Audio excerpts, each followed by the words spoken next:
So the Athletic released their top 25 players of the 21st century, and people are talking. That's the whole reason they do these lists, is to get people talking, get the clicks. I deep dived into the list, and I have some issues with the order. You know, I'm never gonna understand people who have Curry over Kobe.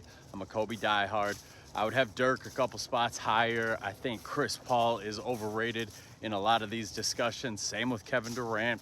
I don't understand how you could possibly have Luka and Tatum ahead of SGA after what we saw SGA do last year.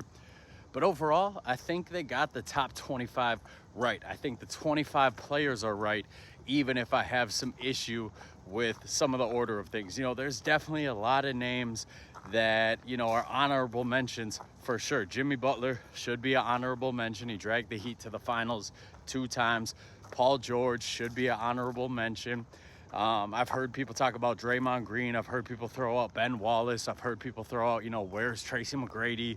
Where is Vince Carter? You know, there's a lot of names. A lot of people are wondering, where's Joel Embiid? He's the only MVP who didn't make the list, which actually isn't true. Derrick Rose, MVP. People seem to forget about his MVP.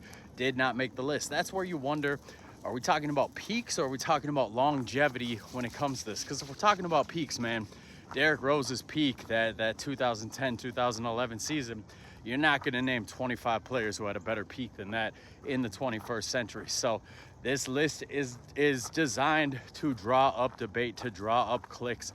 I want to know, who is your number one guy who should have made the cut? You know who I really tried to get in this list? It's not Derrick Rose. I'm a Bulls fan, so a lot of people would think it would be Derrick Rose. It's not Derrick Rose. The name that I really tried to get onto this list, Ray Allen. I love Ray Allen, man. When people think about Ray Allen, when they remember Ray Allen, it's kind of sad.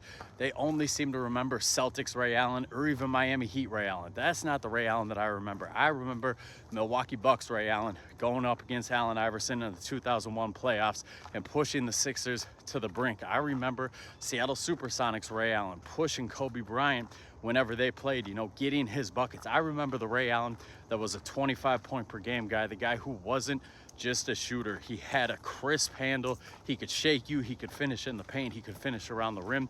He was way more athletic than people remember. It's kind of sad that people only remember the Boston Celtics Ray Allen, because he had to sacrifice a lot of his game to make that team work. But I love Ray Allen, man. I think he's one of the better players that we've seen, one of the most underrated players all time. But unfortunately, I couldn't get him in that list. There's not anybody on that list I could unbiasedly throw Ray Allen over. So let me know in the comments, who's the guy who you want to get on this list that didn't make the cut?